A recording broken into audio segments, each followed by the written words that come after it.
Am I the a-hole for not helping a lady at the doctor's office when she was having a hard time with her kids? Because of some arbitrary rule I don't understand, I have to go and see my therapist every month to have my antidepressant refilled. Don't know why this doctor requires me to do that. My last doctor was allowed to write a 3-month script, and I could call him if I needed help with anything. This doctor makes me come in for a whole damn therapy appointment, something I can't afford, but I have to have my meds. I'm searching for a new doctor. Anyway, rant over, sorry. I was at the doctor waiting for my appointment. There was a woman in the waiting room, the only other person. She was probably the doctor's partner's patient. I don't know, don't care. She had 2 kids with her. One looked like it was 5 or 6. The other one was small and still in a stroller, so 2 or 3, I guess?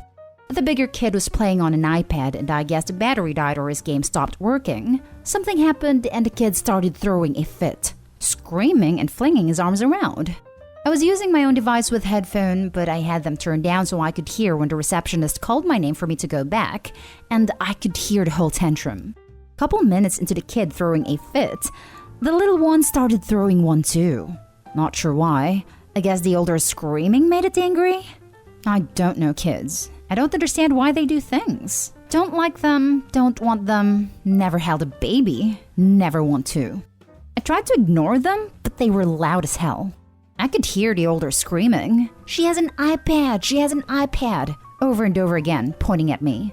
The mom gets my attention and asks me if the kid can watch what I'm watching, or maybe he can play a game, and she can give me like $1 for every 5 minutes or something.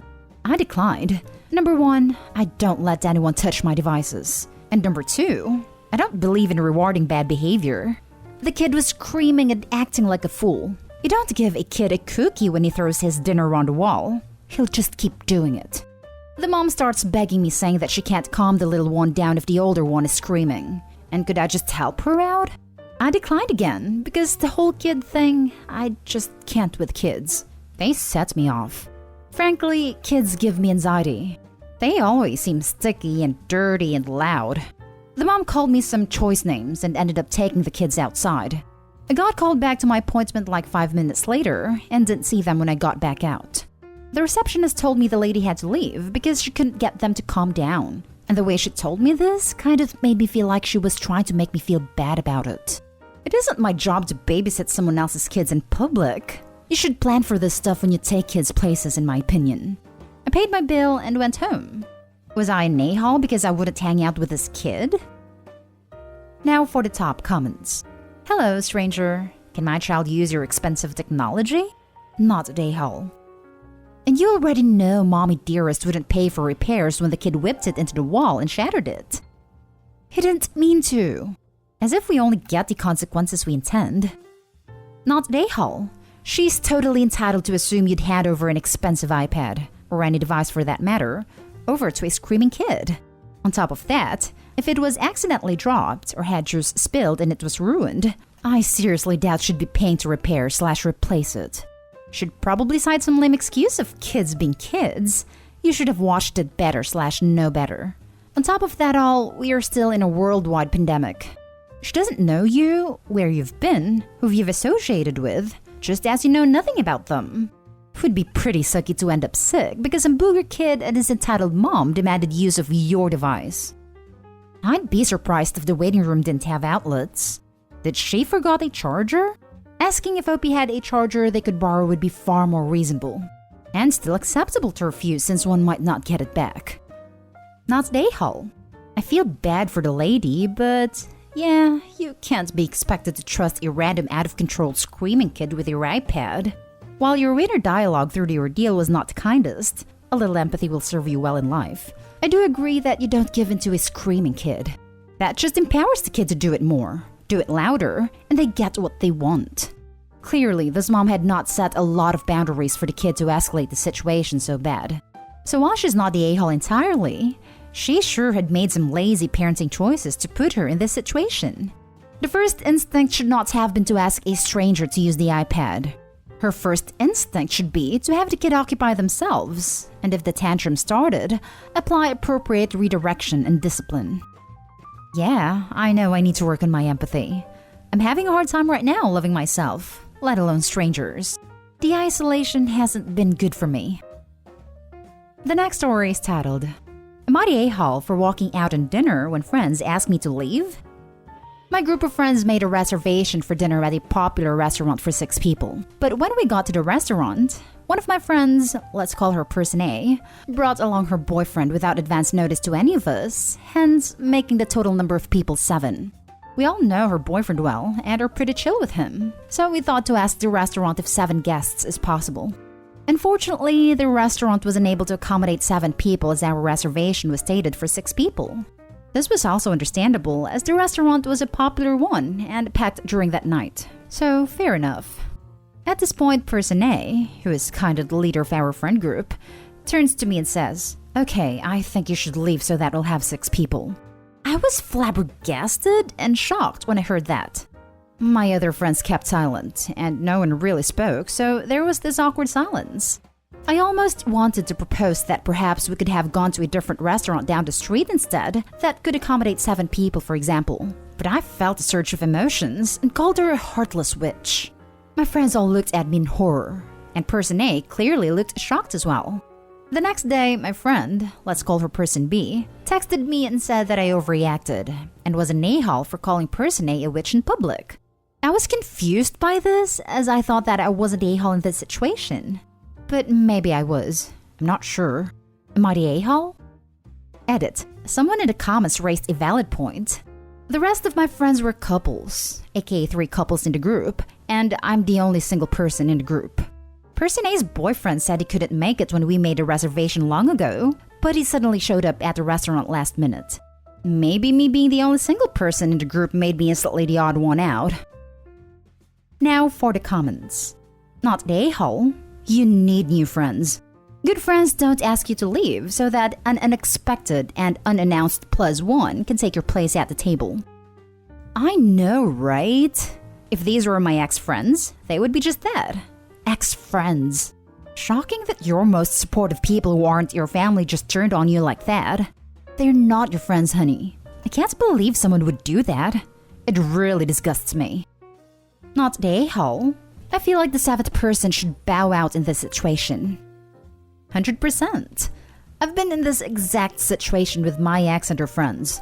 Told everyone it was no trouble. Took myself to the pizza bar down the street for a solo guy date and met up with a group after dinner. It was actually pretty nice.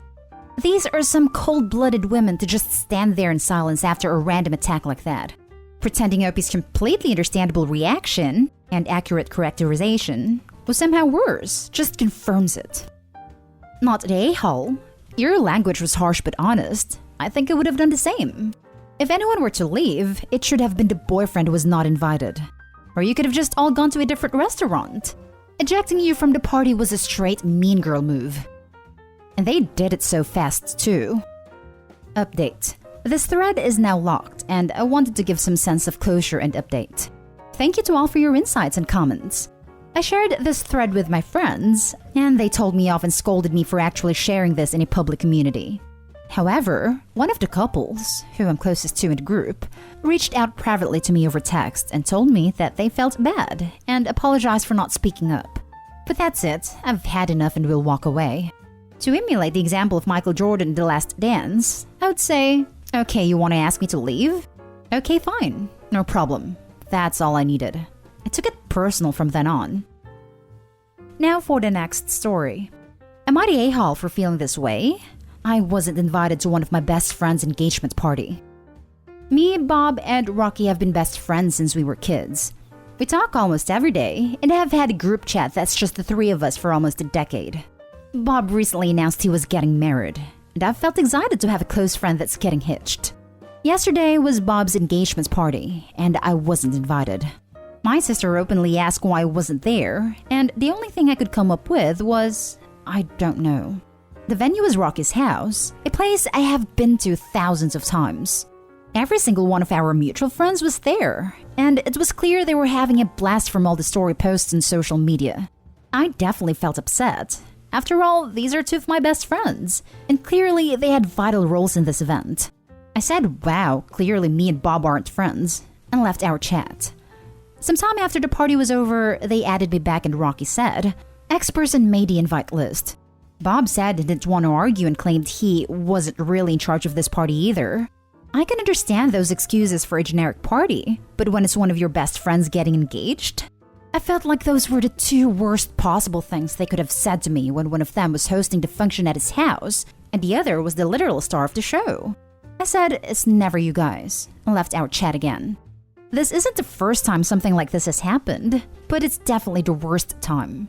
I've raised the same concern in the past as far as how they'll conveniently forget me whenever they do anything fun, but I genuinely feel different towards them after yesterday.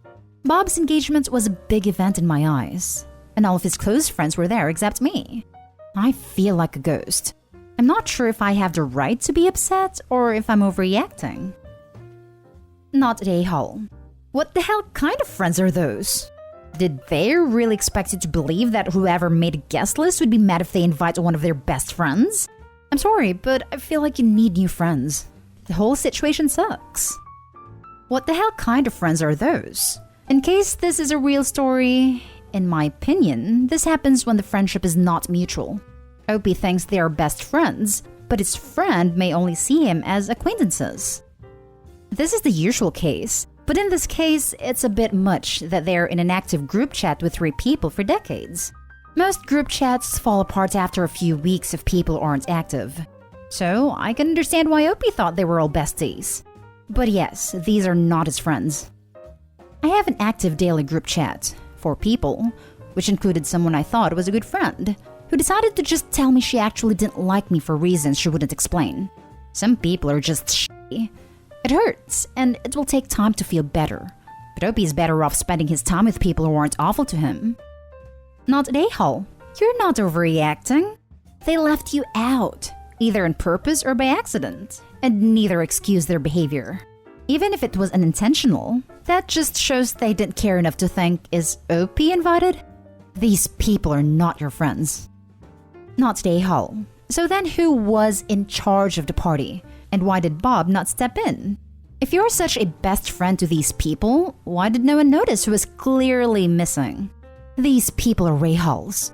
Not for not wanting to be your friend, but for stringing you along and pretending like they are. Now for the last story. Am I the A-Hall for defying my mother-in-law? My 7-year-old son just developed an allergic reaction yesterday after dinner because his cousin accidentally fed him some peanuts, which is something he is highly allergic to. He developed red rashes all over his body, and he told us he felt itchy. I decided to make the move to drive him to the nearest hospital, and it was at that moment I was stopped by my mother-in-law. She told me that in the midst of this pandemic, it is unnecessary to pay a visit to the doctor, and that it's putting us at risk of getting the COVID-19 virus. She said he can have some over-the-counter medication, sleep it off, and it'll be fine tomorrow. She backed her statement up with how it has happened before. At that time we weren't aware of his peanut allergy. He slept it off and he was fine the next day. Now, I've heard of stories how fatal an allergic reaction can turn out, so obviously I wasn't going to put my son's life at stake just because my mother-in-law thinks she's right. I insisted on bringing my son to the hospital, and I did.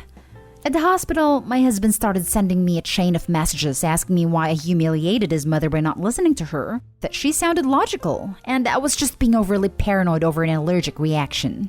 Apparently, my mother-in-law is now victimizing herself, calling her sisters, crying and complaining about how I went against her wishes. My husband, who is working night shift, even ended his work earlier just to go back home to appease his mother for my supposed defiance. He didn't even ask about our child, or drop by at the hospital despite knowing we were there.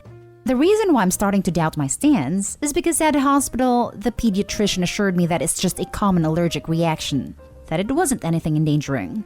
Things are looking bad on me as a result. As if I was purposefully going against my mother-in-law, because now she was right about it. Am I the A-Hole here? Should I have listened to her? Now everyone's turning their backs against me. The same applies to my husband. An anecdote. 1 year as a kid, I was stung by a cow ant, type of ground wasp, on the bottom of my foot. Foot swelled up, hurt, I got better. Second year, stung again in my foot by same type of wasp.